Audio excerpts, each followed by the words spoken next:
முருகனை வணங்குறதிலே நீங்க செய்யற இந்த தவறா நம்ப முடியுமா?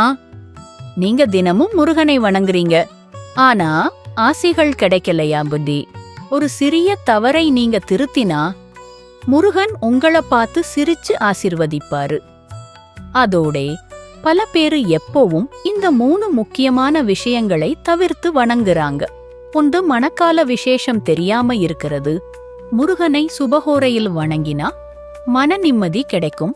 அவசரத்துல சொல்ற ஜபம் ஓம் சரவண பவா அப்படின்றதுன்னா அதுக்குள்ளேயே சக்தி இருக்கு. உம்மனை இல்லாம தன்னை வணங்குறது. முருகனை மனதுடந்து ஒரு நிமிஷம் பார்த்தாலே நம்ம வாழ்க்கை பாத்தி அவர் கவனிக்கிறாரு. இனிமேல் இந்த 3 விஷயங்களையும் மனசுல வச்சு வணங்குங்க. சின்ன மாற்றம்னு தோணலாம், ஆனா அதுதான் பெரிய ஆசிக்கு வழிகாட்டும். முருகன் உங்களை ஆசிர்வதிக்கட்டும். இது உங்களுக்கு உதவினா ஒரு ஓம் சரவணபவான்னு கமெண்ட் பண்ணுங்க. ஓம் முருகா.